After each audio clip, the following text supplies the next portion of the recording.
Oke, assalamualaikum warahmatullahi wabarakatuh. Selamat pagi semua, salam sejahtera buat kita semua. Pada kesempatan ini kita akan membahas tentang laporan keuangan desa. Saya Rudi Abdullah, SDM Akademi. Sebelum kita lanjut, seperti biasa jangan lupa like, comment, share, dan subscribe. Dan juga biasakan menonton videonya sampai selesai supaya tidak gagal paham. Oke, kita lanjut. Apa itu sih pelaporan? Bukan pelaporan yang di kantor polisi itu ya, bukan. Itu laporan. Ini pelaporan. Nah, apa yang Anda ketahui tentang pelaporan?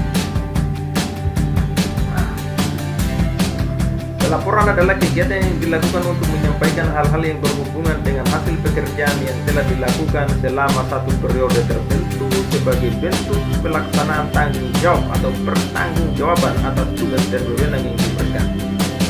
Jadi pejabat itu baik kepala desa ataupun perangkat yang ada di bawahnya harus melakukan pelaporan sebagai bentuk pertanggungjawabannya terhadap masyarakat atas pekerjaannya selama satu periode.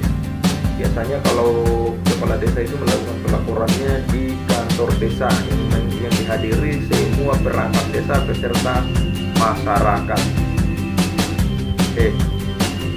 Tujuan pelaporan keuangan desa.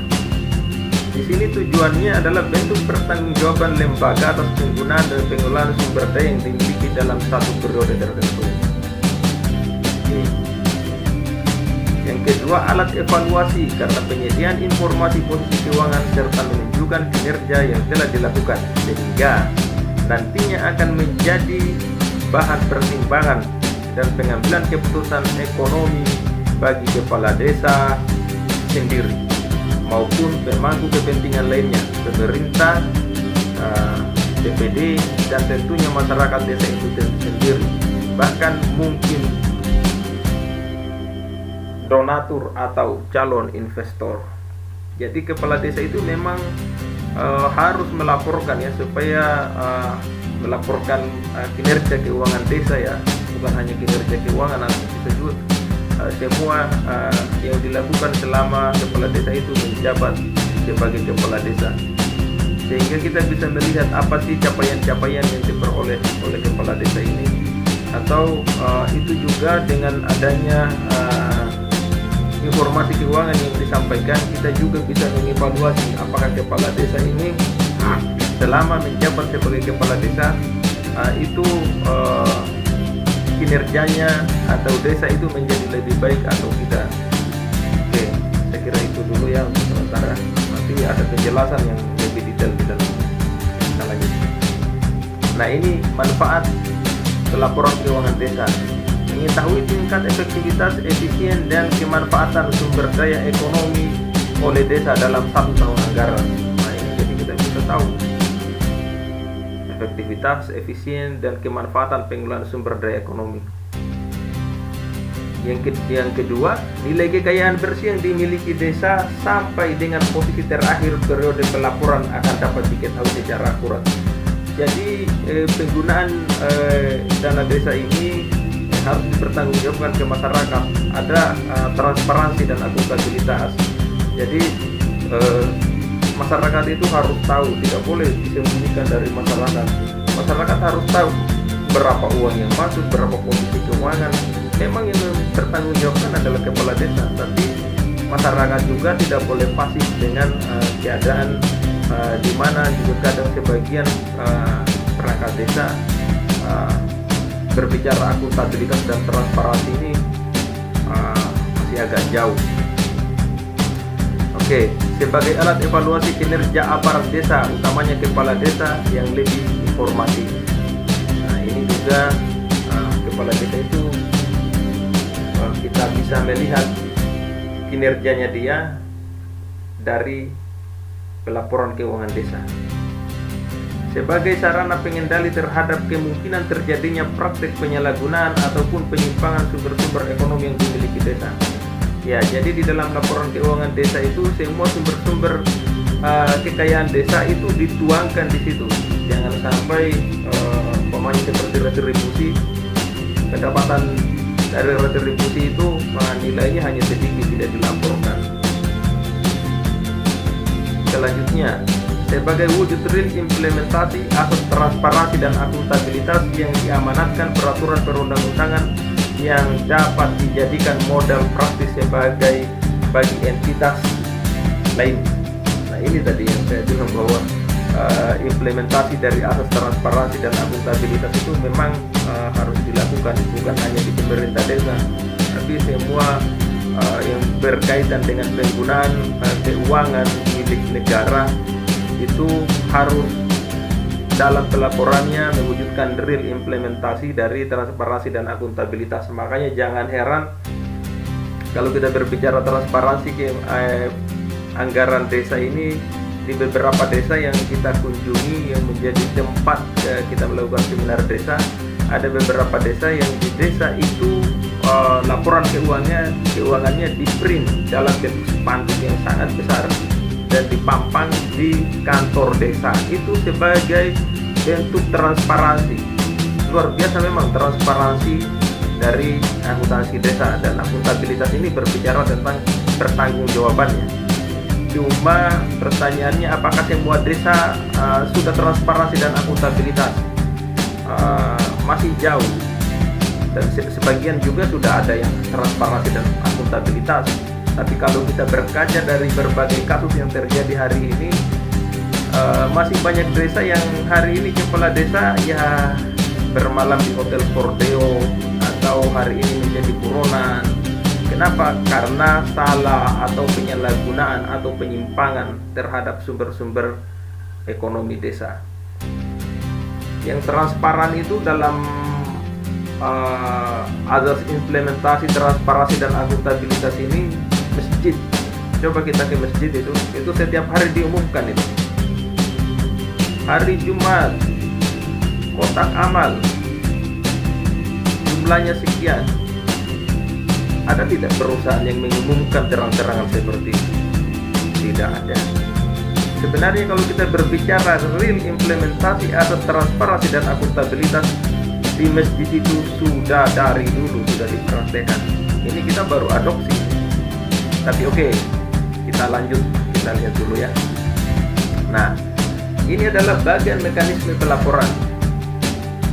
Ya, hampir bisa dibaca. Artinya tidak bisa dibaca ini.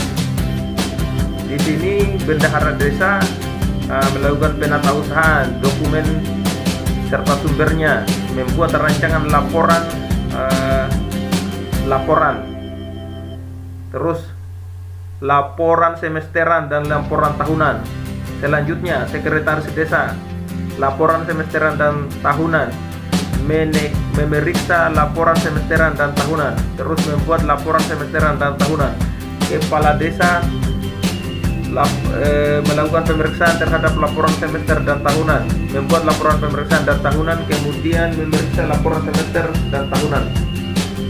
Oke, camat atau sebutan lainnya menyampaikan laporan semester dan tahunan. Bupati wali kota mengevaluasi, menetapkan hasil realisasi rencana APB desa. Oke, kita lanjut ya. Untuk bagian ini, kalau ada hal yang perlu ditanyakan nanti komen saja di kolom komentar yang tersedia di bawah. Nanti saya jelaskan secara detail atau nanti saya kasih keterangan lah. Oke, ini masih sama bagian mekanisme pertanggungjawaban. Kalau tadi pelaporan, kalau ini pertanggungjawabannya. Ini lebih kecil lagi hurufnya. Tapi nanti saya kasih inilah, saya kasih petunjuk untuk yang dua bagian ini. Kita lewat saja dulu. Nah, kewajiban kepala desa berdasarkan Undang-Undang Nomor 6 Tahun 2014 Pasal 27 dan Putusan Pemerintah Nomor 43 Tahun 2014 Pasal 48 sampai 52. Pertama, menyampaikan laporan penyelenggaraan pemerintah desa setiap akhir tahun anggaran kepada bupati dan wali kota. Nah, ini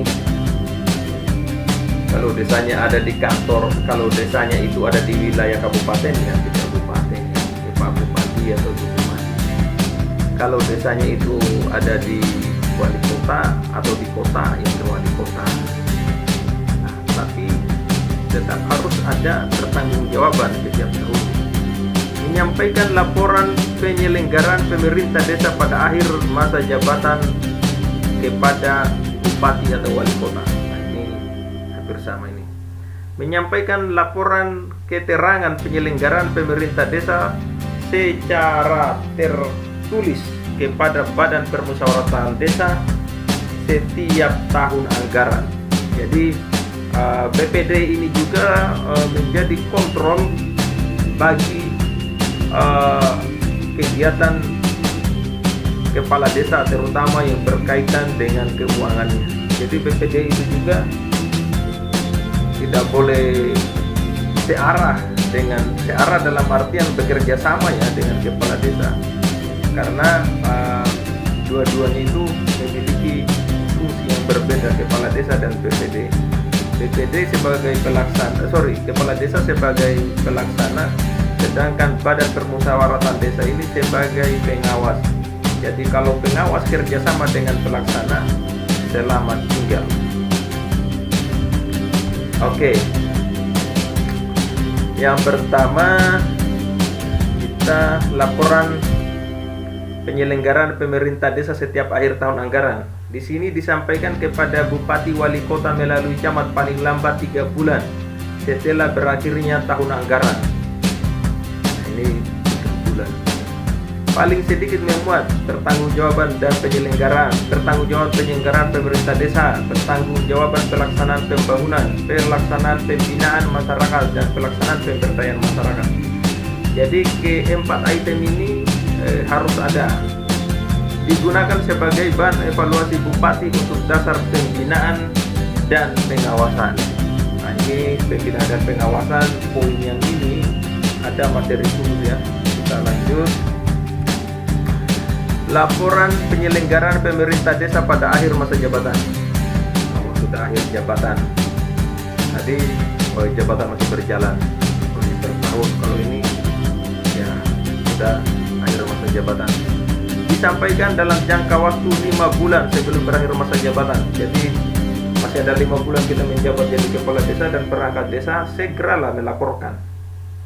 Paling sedikit memuat 1 rincian laporan tahun-tahun sebelumnya.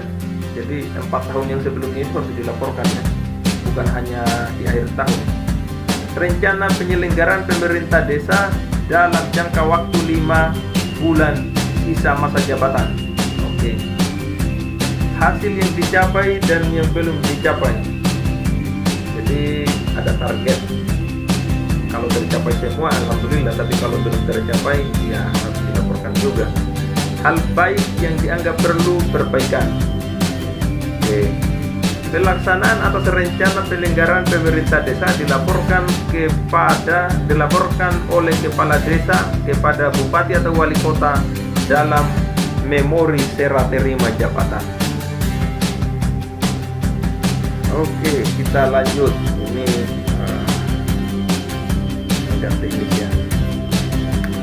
Laporan keterangan penyelenggaraan pemerintah desa setiap akhir tahun anggaran disampaikan secara tertulis paling lambat 3 bulan setelah berakhirnya tahun anggaran. Ini seperti tadi ya, seperti mengulangi yang tadi. Sedikit memuat pelaksanaan peraturan desa digunakan oleh BPD dalam melaksanakan fungsi pengawasan kinerja kepala desa. Ini yang saya bilang tadi bahwa BPD itu fungsinya salah satunya mengawasi kinerja kepala desa. Kepala desa menginformasikan secara tertulis dan dengan media informasi yang mudah diakses oleh masyarakat mengenai penyelenggaraan pemerintah desa kepada masyarakat desa. Nah, tadi ini kewajiban kepala desa ya. Peraturan pemerintah nomor 43 tahun 2014 pasal 103 sampai 104 dan Permendagri nomor 113 tahun 2014 pasal 37 sampai 42. Di sini tentang laporan realisasi pelaksanaan APB desa kepada bupati atau wali kota setiap semester tahun berjalan. Yang selanjutnya per poinnya laporan semester 1 paling lambat akhir bulan tahun berjalan. laporan semester 2 paling lambat akhir Januari tahun berikutnya. Lihat, masih sama. Yang kedua, laporan pertanggungjawaban realisasi pelaksanaan APB Desa kepada Bupati Wali Kota setiap tahun anggaran ditetapkan dengan peraturan desa. Jadi harus ada juga peraturan desa atau perdes. Dilampiri 1. Format laporan pertanggungjawaban realisasi APB Desa tahun anggaran berkenaan atau berjalan. Yang kedua, format laporan kekayaan desa per 31 Desember tahun berjalan atau berkenaan. Format laporan program pemerintah desa, pemerintah dan pemerintah daerah yang masuk ke desa. Nah, ini laporan realisasi penggunaan dana desa. Kepala desa menyampaikan laporan realisasi penggunaan dana desa kepada Bupati Wali Kota setiap semester. Nah, ini tadi yang kita bahas itu. Laporan untuk semester 1 paling lambat minggu keempat bulan Juli tahun anggaran berjalan. Laporan semester 2 paling lambat minggu keempat bulan Januari tahun anggaran berikutnya. Nah, ini bisa dilihat ya. Itu berdasarkan PP nomor 60 tahun 2014 pasal 24 dan Permen-Q nomor 93 garing PMK Putusan Menteri Keuangan nomor 7 garing 2015. Nah, itu. Oke. Membedakan semester 1 dengan semester 2 hanya bulannya. Satu di bulan Januari, yang satu di bulan Juli. Ini sama juga dengan ujian finalnya kita. Kita mau final di bulan Juli. Ya, jangan ini rujukannya sama. Oke, kita lanjut. Nah, pelaporan APB Desa. Kepala Desa menyampaikan laporan realisasi pelaksanaan APB Desa kepada Bupati dan Wali Kota. Laporan semester pertama paling lambat akhir Juli tahun berjalan. Laporan semester akhir tahun paling lambat akhir Januari tahun berikutnya. Itu berdasarkan pada PP nomor 43 tahun 2014 pasal 103 sampai 104 TB dan Permendagri nomor 113 tahun 2014 pasal 37 sampai 42.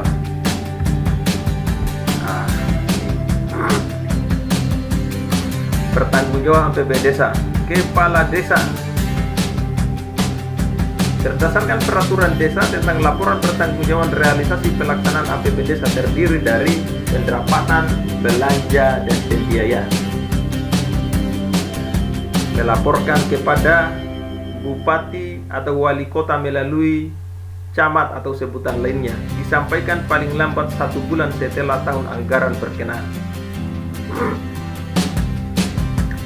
Juga kepala desa bertanggung jawab kepada masyarakat luas. Jadi secara tertulis dan dengan media informasi yang mudah diakses oleh masyarakat. Ini tadi yang saya bilang bahwa konsep atau asas dari transparansi dan akuntabilitas. Jadi kepala desa itu sebetulnya tidak usah repot-repot menyampaikan kepada masyarakat, ya cukup buat spanduk saja tentang pertanggungjawaban kepala desa tentang APB Desa. Di beberapa desa ini sudah ada ini yang begini. Itu sebagai bentuk transparansi dari penggunaan atau pertanggungjawaban APB Desa. Selanjutnya, peraturan desa tentang laporan pertanggungjawaban realisasi pelaksanaan APB Desa meliputi format laporan pertanggungjawaban realisasi pelaksanaan APB Desa tahun akhir berkenaan. Geser dulu sedikit supaya bisa dilihat. Oke. Format laporan kekayaan milik desa per 31 Desember tahun akhir berkenaan. Format laporan program pemerintah dan pemerintah daerah yang masuk ke desa. Jadi di sini semua format ini harus ada. Kepala desa, saya kira kalau untuk desa-desa yang memiliki APB Desa ini sudah lengkap semua. Tinggal pertanyaannya, format ini dibuat atau tidak. maksudnya format ini diisi atau tidak. Tapi kalau formatnya ini pasti sudah ada di desa. Nah,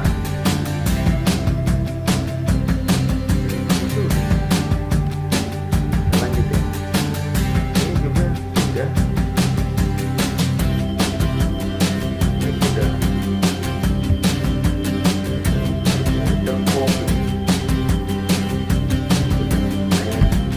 Format realisasi pelaksanaan APB Desa semester pertama. Nah, ini contoh formatnya.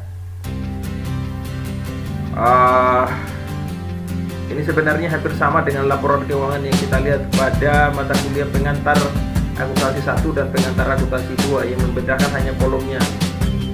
Kalau laporan keuangan itu kolomnya debit kredit dan jumlah. Kalau ini adalah kolomnya yang ini kolomnya jumlah anggaran, jumlah realisasi, lebih atau kurang keterangan. Ini bentuk laporan keuangan sederhana. Ini tinggal kalau dia lebih, tulis lebih atau dengan nilai yang sesuai dengan sebenarnya. Kalau kurang, ada tanda kurang di depannya. Ini sangat sederhana sekali. Kalau bagi mahasiswa, apalagi sudah sarjana, ini pekerjaan yang sangat mudah sekali, sangat mudah dipahami, karena ini konsep dari akuntansi, pembuatan laporan keuangan sederhana. Nah, ini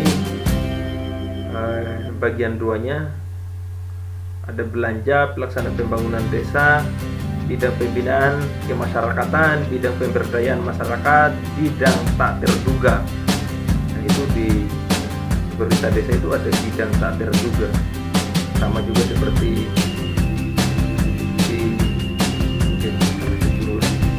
Oke, format laporan realisasi penggunaan dana desa semester pertama. Ini tombolnya, tapi bisa dilihat lah. Ini yang agak lebih besar, tapi tidak bisa dibaca kayaknya. Nanti kalau poin ini nanti saya jelaskan ya. Nah, kita berbicara sanksi. Pasal 28 Undang-Undang Nomor 6 Tahun 2014 disebutkan bahwa kepala desa yang tidak melaksanakan kewajiban dikenai sanksi administrasi berupa teguran lisan ataupun teguran tertulis dengan hal sanksi administrasi tidak dilaksanakan. Dalam hal sanksi administrasi tidak dilaksanakan, dilakukan tindakan pemberhentian sementara dan dapat dilanjutkan dengan pemberhentian selamanya.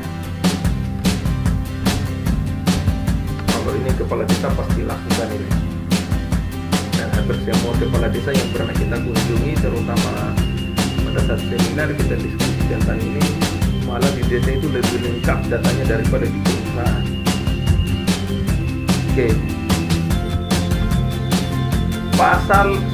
PP Peraturan Pemerintah Nomor 60 Tahun 2014 Pasal 25, dalam hal kepala desa tidak atau terlambat menyampaikan laporan realisasi penggunaan dana desa, Bupati Wali Kota dapat menunda penyaluran dana desa sampai dengan disampaikan laporan realisasi penggunaan dana. Jadi bupati atau wali kota itu juga punya wewenang. Biasanya ketika dana desa itu sudah disampaikan bagaimana realisasinya, maka untuk dana desa selanjutnya atau termin kedua itu akan dicairkan. Biasanya untuk dana desa itu kan totalnya 1.400.000.000.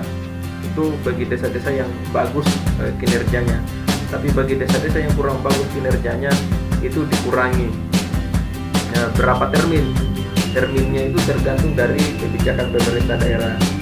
Biasanya ada yang 3 termin, ada yang 2 termin. Oke, kita lanjut. Nah, sanksi PP nomor 22 tahun 2015 pasal 27 disebutkan bahwa dalam hal terdapat silpa dana desa lebih dari 30% pada akhir tahun anggaran sebelumnya, bupati atau wali kota memberikan sanksi administrasi kepada kepala desa yang bersangkutan. Oke. Sanksi sebagaimana dimaksud pada pasal 1 berupa penundaan penyaluran dana desa tahap 1 tahun anggaran berjalan sebesar silpa dana desa. penyerapannya kurangnya. Yang ketiga, dalam hal pada tahun anggaran berjalan masih terdapat silpa dana desa lebih dari 30%, bupati atau wali kota memberikan sanksi administrasi kepada desa yang bersangkutan. Sanksi sebagaimana dimaksud pada ayat 3 berupa potongan dana desa tahun anggaran berikutnya sebesar silpa dana desa tahun berjalan. Pemotongan penyaluran dana desa sebagaimana dimaksud pada ayat 4 menjadi dasar materi melakukan pemotongan penyaluran dana desa untuk kabupaten kota tahun anggaran berikutnya. Ketentuan mengenai penanganan sanksi administrasi sebagaimana dimaksud pada ayat 1 dan ayat 2, ayat 3 diatur dalam peraturan bupati dan wali kota. Nah, coba kita lihat, inilah bunyinya undang-undang mutar. Kuncinya cuma satu, intinya cuma satu ini. Pemerintah daerah pemerintah desa penyerapannya masih ada lebih dari 30%. Akan dikenakan sanksi administratif, itu saja. Tapi ya inilah undang-undang, tanpa dibaca tanpa tidak paham. Makanya kuliah di Fakultas Hukum pasti Anda dihukum karena Anda di Fakultas Hukum. Oke, kita lanjut. Oh, sudah, ternyata sudah selesai. Oke, demikian untuk mata kuliah kita hari ini yang berbicara tentang pelaporan. Jadi untuk pelaporan ini intinya kepala desa harus membuat laporan tentang kinerja kepala desa, baik dalam bentuk tahunan atau dalam bentuk satu periode masa menjabat. Saya kira itu saja untuk materi ini. Hal-hal yang terkait dengan materi ini yang masih kurang dipahami boleh ditanyakan langsung, bertanya pada kolom komentar yang tersedia di bawah. Terima kasih. Assalamualaikum warahmatullahi wabarakatuh. Sukses selalu.